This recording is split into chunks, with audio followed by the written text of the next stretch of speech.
Hello, listeners. This is Kat, and welcome back to Put Your Hands Up Podfics. This will be the reading of the one-shot, Those Who Were Asked. This is part 2 of the Frequently Asked Questions series. This is the follow-up fic to Wrong Answers Don't Mean You Should Stop Asking Questions. Here's the summary. He'd asked many heroes over 10 months if they thought he could be a hero. Why exactly had they said no? A side fic to Wrong Answers Don't Mean You Should Stop Asking Questions, told from the perspective of the heroes asked. All Might kept the smile on his face, kept the facade up for the cameras pointed in his direction. There were journalists and fans surrounding him, pressing up against him on all sides. He was used to this, had come to welcome it at times, but the copper taste coating the back of his throat and the ache in his side was telling him that his time was up.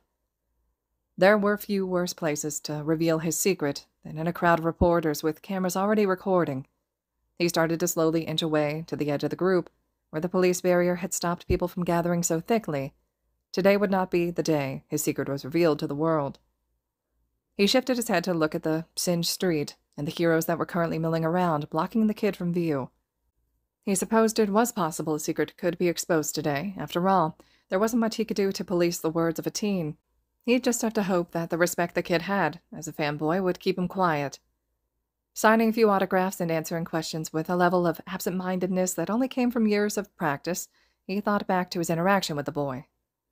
Even after he'd told the kid it was impossible to be a hero without a quirk, that he needed to be more realistic, he'd still run out to save his friend.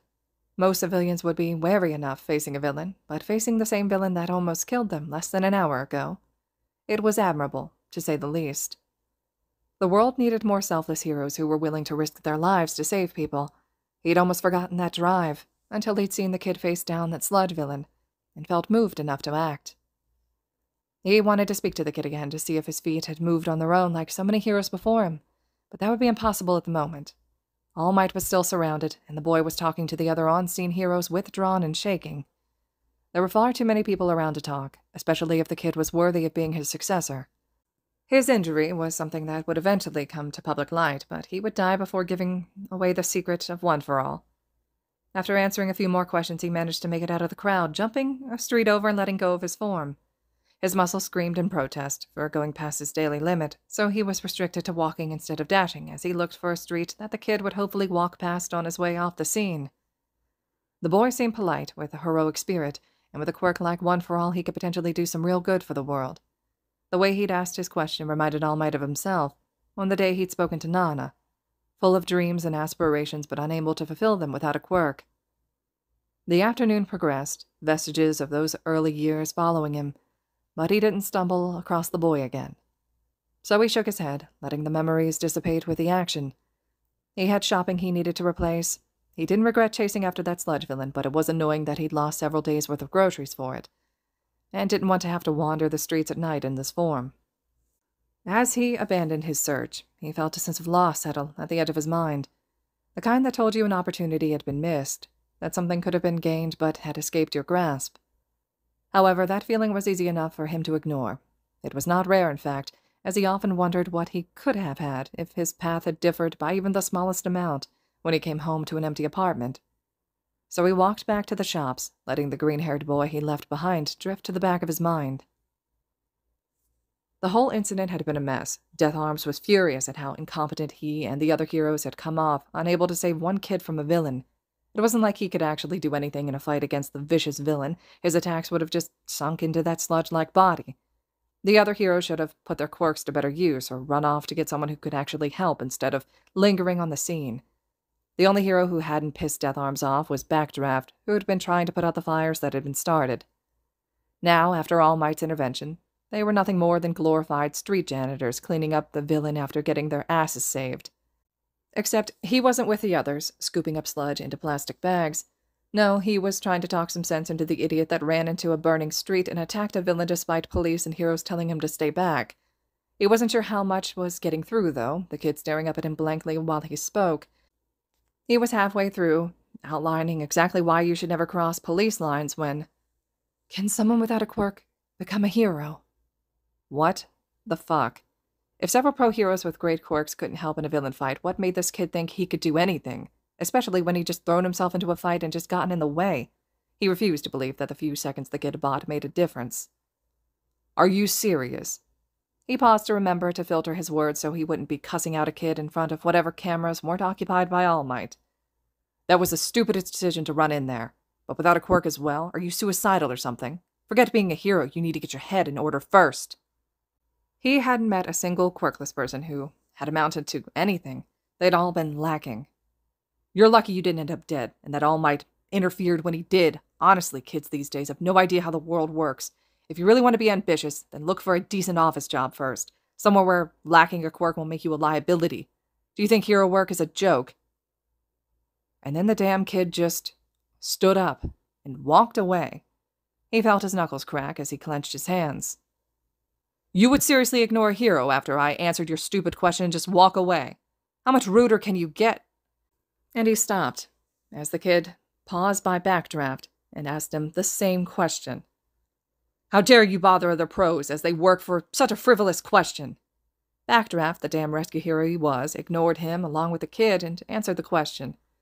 What was it with the rescue heroes and acting like they were better than anyone else when in reality they were just more specialized? At least Backdraft was sane enough to say no, though he seemed to think the kid would have some potential as a firefighter, which was laughable with the kid's tiny frame.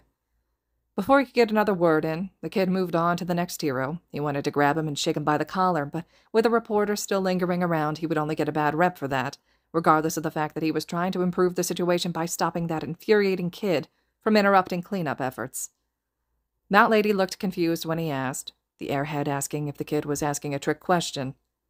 He finally got pulled from his babysitting duty by an officer calling him over. The kid could be someone else's problem.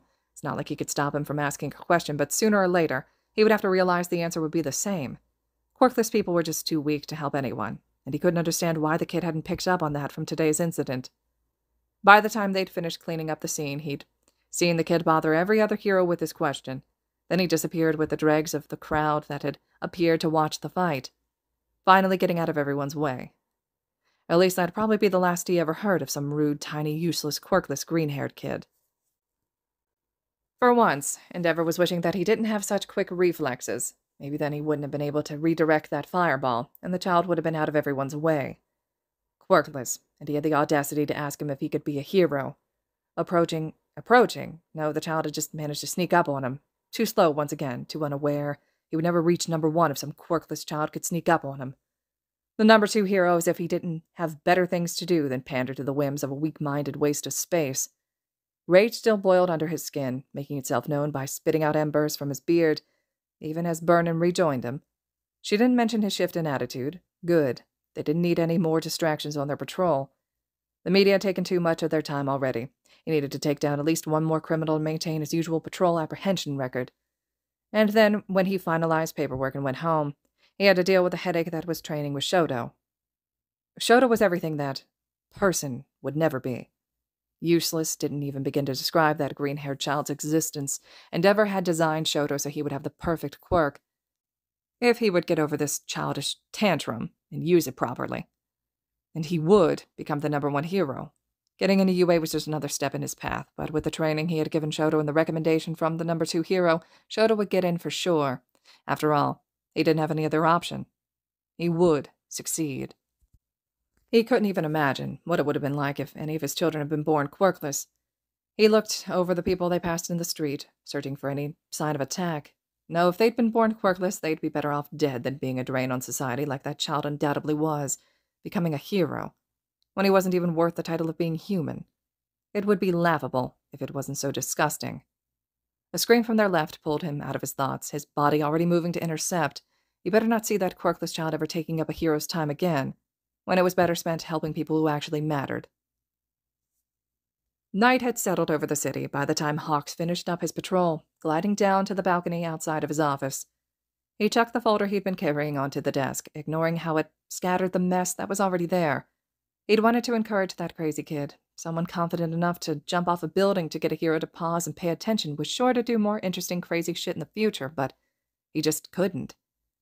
He got fast-tracked to the heroics profession just because of his powerful quirk, and in the end, he was still just another tool for the heroics commission to use. He shuffled his feathers, moving to the adjacent room to get changed out of his hero suit. Sure, he was going to be here for a while longer, finishing up paperwork and answering coworkers' questions, but he wouldn't feel as much pressure to keep patrolling if he wasn't in uniform. Keeping up without a quirk would just be soul-draining. Even he never got a break, not to mention the fact that your image usually depended on your quirk. Without a quirk, you can't be marketed. You won't get support, and without support, you're one mistake from getting torn to pieces. He'd seen it happen to other heroes. They got on the bad side of the commission, and when the public came for them, there was no one to protect them but conveniently understaffed PR teams. Those heroes usually disappeared, either fading away to the background trying to scrape together a living, or having their licenses discreetly removed and their names erased from databases. No, it was better the kid find a path that wouldn't mistreat him every step of the way. Groaning, he flopped down onto his chair and flicked through the new papers that had been placed on his desk, looking for anything that looked important. Paperwork was the bane of his existence, and every second he spent working on it made the folder, sitting innocuously on the end of his desk, more appealing. He had to admit he was curious. What information would a teen consider important enough that it had to be handed directly to a hero? Scribbling a quick affirmative notice on materials request, he shoved over the pile of loose sheets in favor of picking up the folder to have a quick skim through. It was wild that the kid had really jumped off of a roof, as a calculated effort to get his attention. At least he'd seemed remorseful about doing it, so Hawks wasn't too stressed about him pulling similar stunts in the future. He flipped to a random page and started reading, skimming over the information provided. By the second page, he was actually reading the words. By the third page, he was sitting up properly and turning to the beginning of the folder because he needed some context, a summary of what the hell he was actually reading. His eyes flickered between the pages, the handwritten notes, the glued-in graphs and statistics, the basic sketches and diagrams. He wasn't even halfway through it by the time that he was calling a nearby police station to get information verified. Several people would be staying overtime tonight if his instincts were accurate, because what the hell was this folder? Half of the content he had only heard from rumors and whispers, but the notes weren't a collection of gossip, no. This was fully researched, information cross-referenced and perfectly presented, with little notes for action plans or recommended heroes tacked on to the end pages like an afterthought. The other half he'd never even heard of. The green-haired kid said it took him, 4 days to get this information? He thought back to the conversation he'd had only a couple hours ago. The kid had said he was from Musutafu. How the hell had he found all of this, and within 4 days? Hawk sent out an agency-wide message to notify those who would be staying overtime to help him start investigating some of this information and place the folder down to stare at it. Had he been wrong? He'd said no to the kid's question because he knew that the world valued quirks too much to forgive someone for daring to try and join the heroics industry without one. Saying yes would only have hurt him in the future, but maybe he was wrong. If this kid, who was crazy enough to calculate whether jumping off of a building would be a smart idea or not, was capable of collecting information ranging from basic quirk information to detailed organization movements and document it within 4 days, what would he be capable of with proper training? Best Genus watched as the kid faded into the approaching crowd, his small frame disappearing as fans began calling out, vying for attention. The boy was lucky to have caught him before the masses realized where he was patrolling today. What he didn't know, however, was that Izuku finding him had nothing to do with chance. He kept his immaculate composure up as the crowd reached him. Keeping up appearances was a large part of heroics, after all. There was far more to worry about than supporting an unattainable dream, like the villain that had just appeared in front of him, thinking that they could plague society in broad daylight. When the boy first approached him, Edshot's first reaction was that of concern. Why was the child so close to the area they'd just been fighting in, when civilians had been evacuated before the true fighting had even begun? He seemed to be walking with purpose, too, coming straight towards him, and the other nearby heroes who were assisting him, rather than wandering aimlessly. He paused in front of the assembled heroes, who also stopped their movements. "Can we help you?" one of the sidekicks from his agency, Solar Flare, asked. "Can someone without a quirk become a hero?" A few of the heroes raised eyebrows at each other while Edshot looked over the boy. He was small, fairly plain-looking, but didn't seem too nervous despite facing several pro-heroes next to the site of a villain attack. "Back off, kid. It ain't gonna happen." Edshot couldn't remember her name, but he knew she was usually grumpy and a bit annoying to work with. However, this was a whole new level of irritation, her tone venomous. It's not like he disagreed with her, but... Oh, the kid was still looking at him. He should probably answer. He made eye contact and shook his head. "You should stay clear of the zone while cleanup is in progress." A few of the other heroes joined in with different levels of scorn or pity, but they all shared the same view. Someone without a quirk could not be a hero. and Edgeshot couldn't think of a single reason why they might be wrong. She was tired, the kind that's set into your bones, the kind you got from pushing yourself past your limits a few days in a row. Ryuko wanted nothing more than to get home and sleep, but that didn't mean she let herself relax on the walk home from her agency to her house. It was because of this she was prepared for a fight when a child dropped down in front of her from one of the buildings forming the walls of the alleyway she had just passed into. She'd felt like she was being watched for a while now, but with her position as the number 9 hero, it was a common feeling, just not so common when she was in civilian clothes and had left through the back exit of her agency. Even though the boy appeared to be young, she kept her guard up. There was no telling what his intentions were or what quirk he could be harboring. When he spoke up, she expected maybe a threat or some intense fanboying. Instead, she got a question. Can someone without a quirk become a hero? She admired how the kid had been able to not sneak up on her. That wasn't his goal, but follow her mostly undetected until they reached a quiet area. The fact that he had used the rooftops to do so was a credit to his physical abilities, even if he did look somewhat flustered. Being observant enough to spot her leaving through the back entrance was also a positive mark, and even without those things, another hero around to help with paperwork would be great. But yesterday she'd lost a sidekick to a strong villain who'd broken down a wall in a surprise attack. Halcyon had been a strong sidekick, with a powerful quirk, but they had still died at the hands of a villain.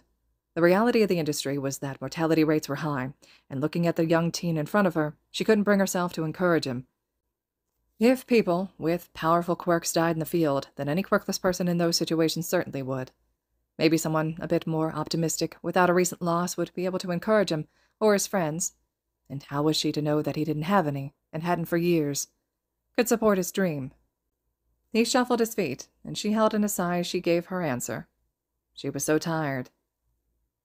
You've got potential, that much is obvious, and many heroes must learn skills outside of their quirk use in order to be successful. Being able to move around undetected over difficult terrain like rooftops is certainly a useful ability that many don't have. There are various skills that can be learned in order to improve your performance, but being quirkless is a liability. You wouldn't have anything to fall back on if a situation became dire, so no, I don't think you can become a hero. She saw a flicker of emotion on his face before it became carefully blank once more, making her wonder if she had imagined the change. Thank you for your time, he bowed. Sorry for interrupting your day. Stay safe. And with that, he slipped back into the gap between buildings he had appeared from. Ryuko continued walking, and looked down the gap. It was too small to even be considered an alleyway when she passed it. It appeared to be empty until she looked up and saw a pair of feet disappearing over the edge of a roof. The rest of the walk home she wondered exactly who the boy was. She hadn't even gotten a name before he'd disappeared.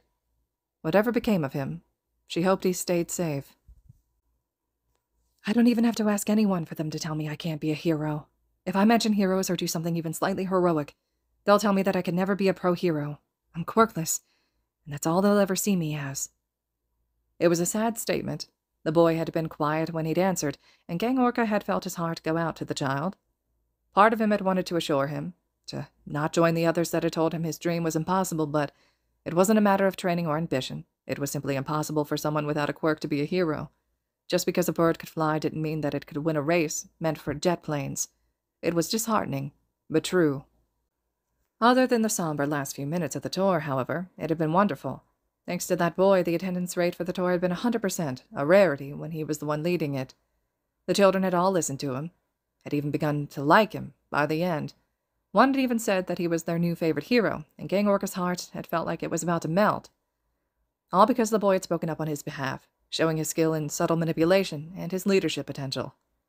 Gang Orca hoped he would choose a career in education, or some other similar path in order to make the most of his potential. He would be able to teach more children to be kind, to listen, just like he had today. He would be able to help the next generation grow up considerate, to watch how they judged others and bring about some good change in the world, rather than waste his time chasing after heroes when he would never be able to join their ranks. The irony that Gang Orca hoped Izuku would change others' prejudice when he himself was acting prejudiced against Izuku was lost on the hero. All right, listeners, this concludes part 1, the first half of this fic entitled Those Who Were Asked. Part 2 will be up next. I hope you all are enjoying this so far. I wanted to leave it at a good spot, and I felt like Gang Orca's reaction to Izuku was a good one to leave it at, because I feel like out of all of them, I feel like Hawks and Gang Orca were ones that really kind of stuck out to me personally, just when I initially read it. So I felt like this was a good stopping point. But I am eager to hear your thoughts and reactions, and as always, thank you all so much for listening.